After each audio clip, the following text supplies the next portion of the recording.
Olá, sejam bem-vindos a mais um episódio do Private Talks. Meu nome é Ana Carolina Shibata, eu sou Head de Novos Negócios no Itaú Private Bank. Hoje eu vou receber aqui o Stélio Toda, cofundador do Mercado Livre.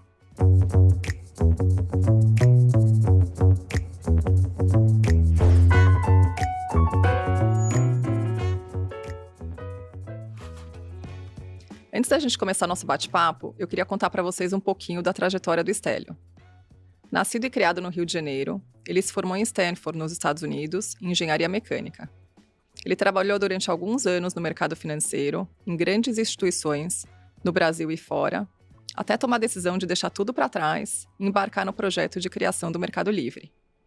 O Mercado Livre nasceu como uma startup e se tornou uma referência global de sucesso no setor de tecnologia, prestes a completar 25 anos e tendo recentemente atingido a marca de companhia mais valiosa da América Latina. Ele já foi CEO do grupo e atualmente é board member e advisor.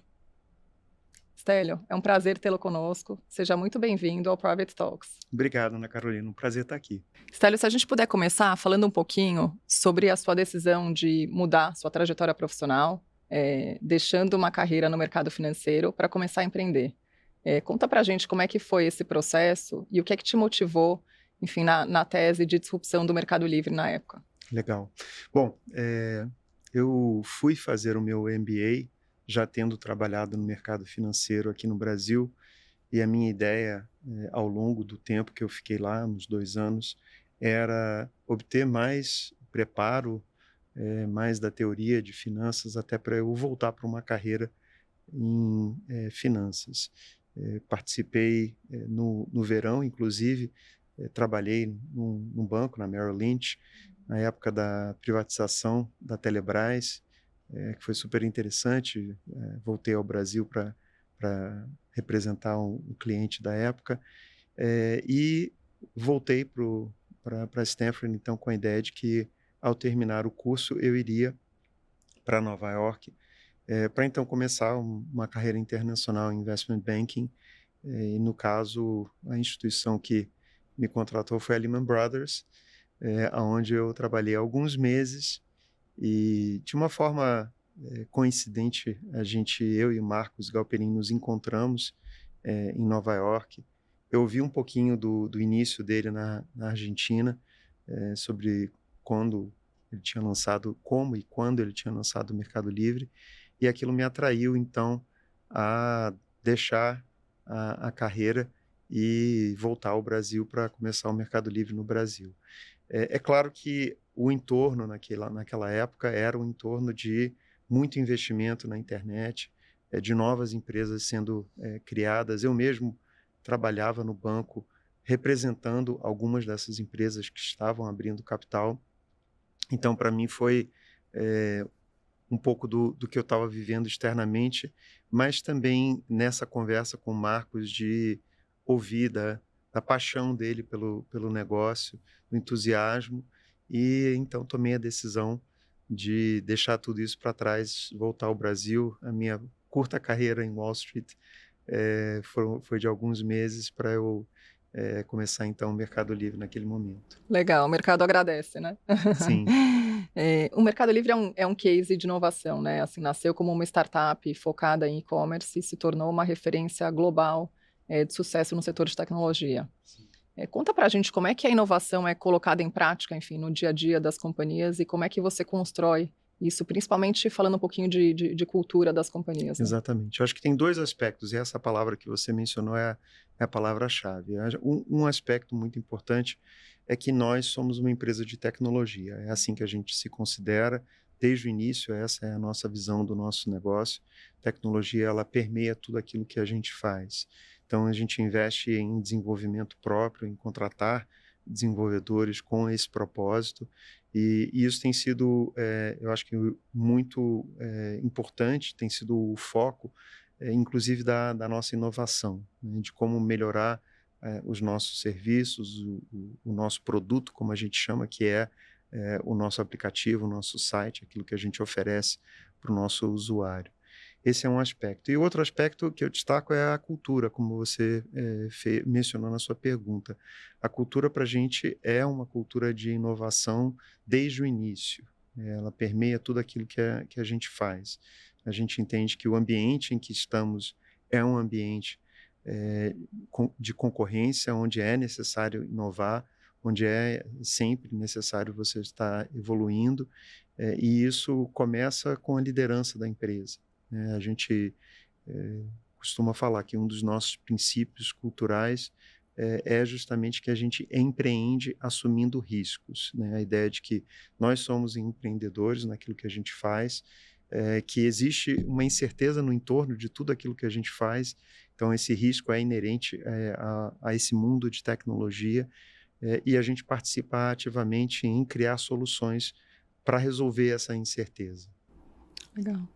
O Mercado Livre ele nasceu na Argentina, né, e se expandiu para outros países na América Latina, sendo o Brasil, enfim, hoje o principal mercado, né.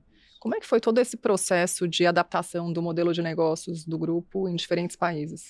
A gente vinha com uma tese no início muito clara, um propósito, de democratizar o comércio em cada um dos países onde a gente estava entrando naquele momento. E a gente conseguiu algo que foi muito especial, que foi começar de forma relativamente rápida em vários mercados em pouco tempo. Nós lançamos na Argentina em agosto de 99, em novembro de 99 nós estávamos no Brasil, em dezembro no México, e no ano seguinte, logo nos primeiros 3 meses, a gente abriu na Venezuela, no Chile, na Colômbia e no Uruguai. Então, tínhamos, desde o início, essa visão de que o nosso negócio era um negócio com potencial em todos esses países, em que a tecnologia que estava se desenvolvendo da internet, ela iria realmente transformar a vida das pessoas, não só no Brasil ou na Argentina, mas em toda a região. Nós tínhamos um outro benefício também de que nós vínhamos de Stanford, de um grupo que se conhecia, né? Éramos poucos os latino-americanos daquele grupo, e em dado momento nós tivemos na empresa, da nossa turma que se formou em 99, 6 pessoas de países diferentes trabalhando juntas. Isso nos ajudou também naquele momento inicial, porque a gente vinha de viver 2 anos juntos, de ter uma base em comum, essa visão que a gente tinha sobre a tecnologia e sobre a transformação era algo que a gente tinha experimentado naqueles 2 anos fazendo o MBA em Stanford. E isso, então, possibilitou que o início, esse impulso inicial, fosse comum, né? E isso nos ajudou, então, a lançar em todos esses mercados. Claro que cada mercado tem a sua característica, e isso, ao longo do tempo, com a presença local, com um time em cada um dos países, foi importante. Foi importante para a gente, por exemplo, desenvolver meios de pagamento que eram diferentes em cada um dos mercados. O marketing que era também para o consumidor local era diferente, era adaptado para a necessidade daquele consumidor. Então, esses aspectos que são específicos do país, os vendedores eram vendedores locais de cada mercado, a logística também era específica, então tudo isso a gente precisou aprender localmente em cada um dos mercados, mas com uma visão integrada, com uma visão comum, como eu disse, com relação ao impacto da tecnologia, mas também com relação àquilo que a gente estava fazendo, que era o mesmo, né? A gente tinha isso, eu diria, muito em comum entre todos os países. O Mercado Livre é uma, enfim, é uma história de autocrescimento, né, e até fazendo um link com esse ponto, ao longo da história, enfim, acredito que com o intuito de se tornar mais eficiente, vários negócios adjacentes foram surgindo, né, o financeiro, a logística. Conta pra gente como é que foi a criação de todo esse ecossistema, e hoje qual que é a relevância do Mercado Pago, da estrutura própria, de logística também que vocês têm? Sim, acho que você usou ali 2 palavras que a gente gosta de usar, que são importantes, que são adjacências, né, e essa ideia do ecossistema. E, assim, o nascimento desses negócios foi muito orgânico, né, foi algo que foi pensado com o intuito de resolver fricções que a gente via no nosso negócio original, que era o marketplace, o ambiente de transação entre vendedor e comprador. Então, o primeiro, acho que grande ponto de fricção que a gente identificou cedo na história era a questão da confiança entre as partes.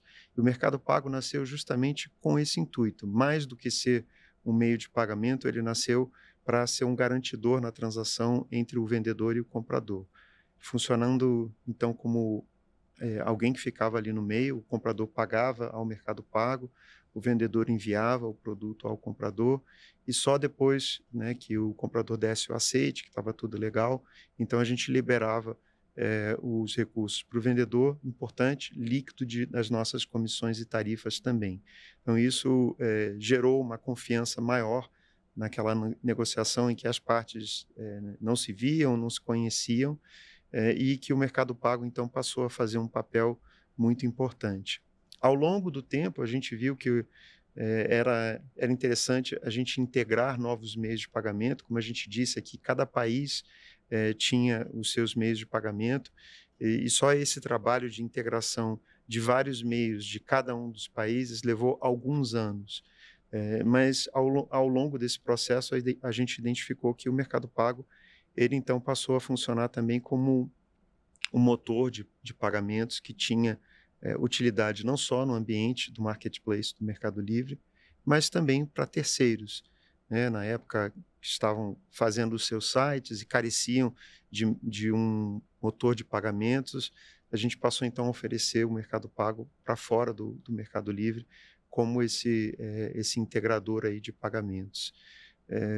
Adiantando o relógio mais no tempo, a gente viu a importância também dos meios de pagamentos digitais participarem do mundo físico, né? E foi aí que a gente começou a atuar também com os códigos QR, com as maquininhas, participando também do comércio físico. O comércio eletrônico representa uma parte menor do comércio total, né? Algo, dependendo do país, em torno de 10% do total do comércio, então a gente tinha um potencial de também participar desses outros 90% através do Mercado Pago. O Mercado Envios não foi diferente, também nasceu de forma orgânica, entendendo que havia uma grande fricção que era a questão da logística. Havia uma grande dependência dos correios locais em cada um dos países, aqui no Brasil inclusive.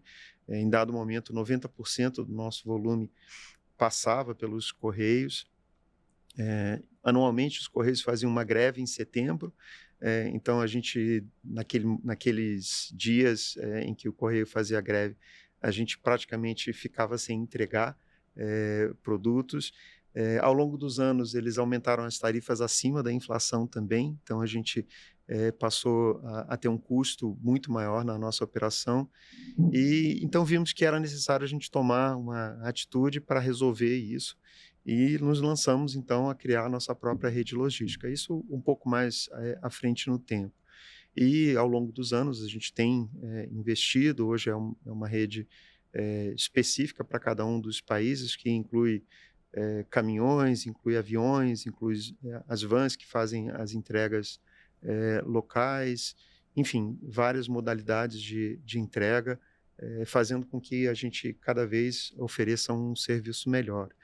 Eu acho que essa ideia de melhorar a experiência, de estar sempre olhando para onde existe um ponto de fricção, é algo muito presente no Mercado Livre, na nossa cultura, voltando à ideia de cultura, e a gente está sempre olhando como esse nosso ecossistema ele pode resolver eventuais problemas e fricções que a gente identifica no entorno.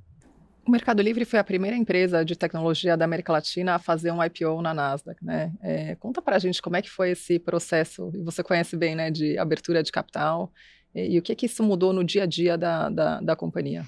Foi interessante ali no momento em 2007, onde a empresa já era rentável, ainda, né, com um faturamento bem menor, né, do que ele é hoje, e com um lucro mínimo, mas com uma trajetória de crescimento que era clara ao longo desses anos, com essa presença regional, com uma marca que já estava se tornando mais conhecida, e a gente entendeu que havia ali um momento interessante. Claro, a gente tinha alguns investidores que que haviam investido no início, 99, 2000, então que ficaram um longo tempo investidos, mas era um momento que a gente entendia que também a gente poderia se abrir ao mercado para ter também acesso a capital, né, de uma forma mais ampla.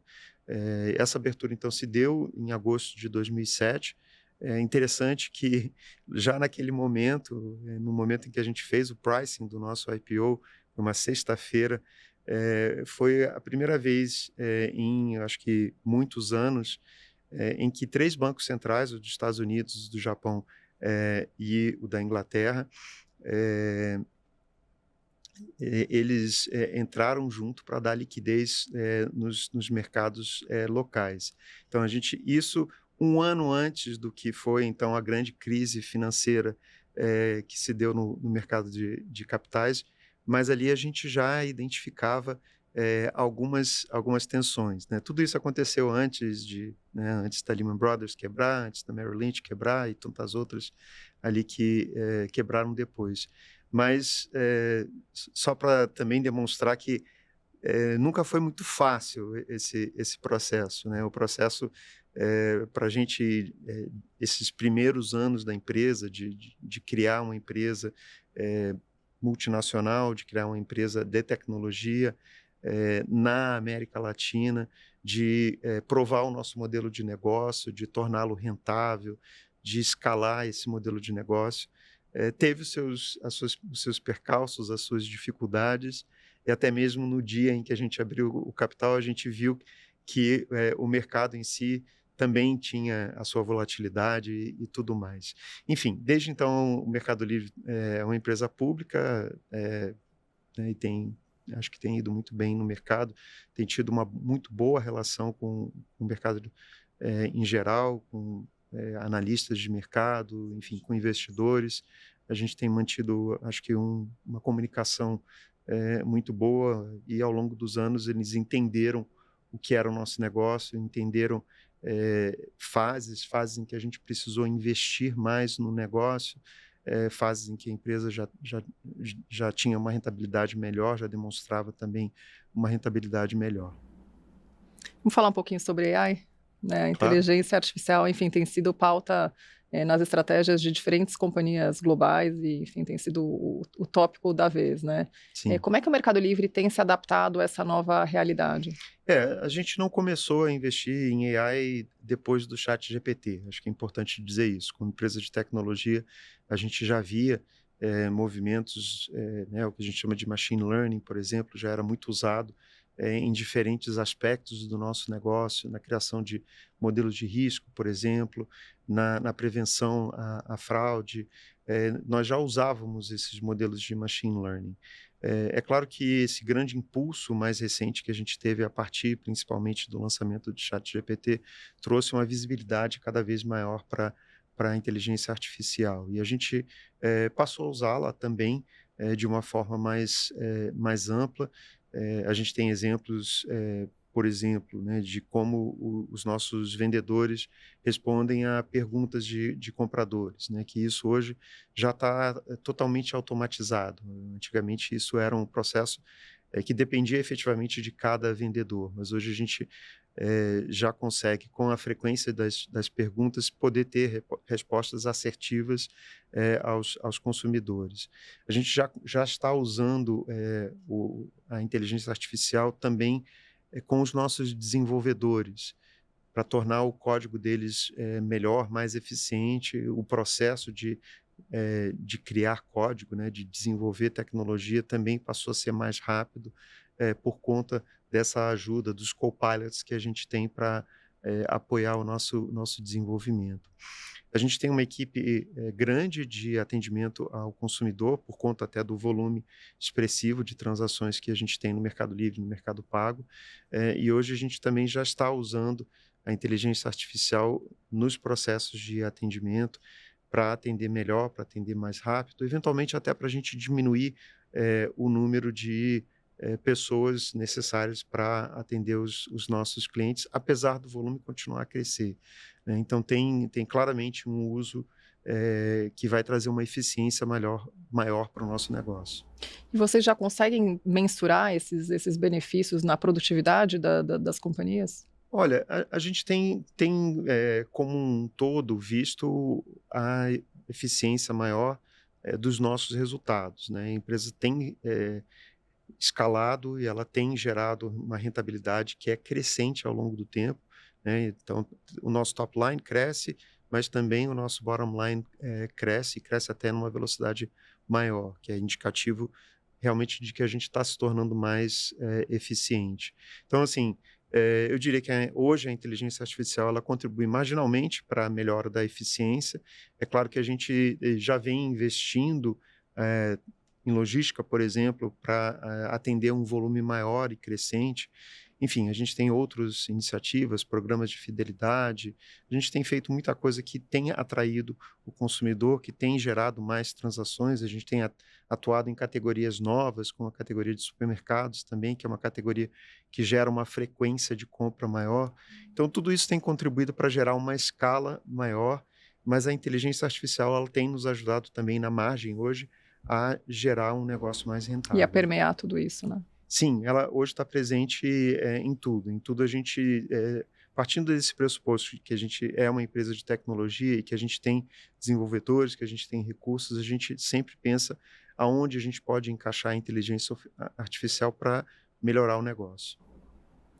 Stélio, falando um pouquinho sobre, né, futuro, assim, como é que você visualiza o futuro do Mercado Livre num setor que está cada vez mais competitivo, né, com players globais mirando muito dessa fatia e essa liderança que vocês têm no mercado?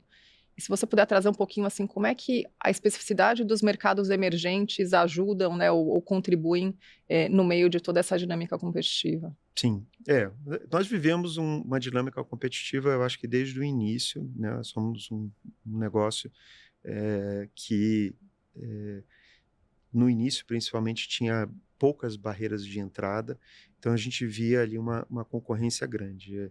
Mas o que eu digo é que hoje a concorrência ela é maior. Hoje a gente está jogando não o campeonato, né, estadual, mas a gente está jogando a Champions League, a gente está jogando o maior campeonato do mundo, e para isso a gente tem que estar realmente inovando, a gente tem que estar trabalhando sempre para trazer a melhor experiência para os nossos clientes.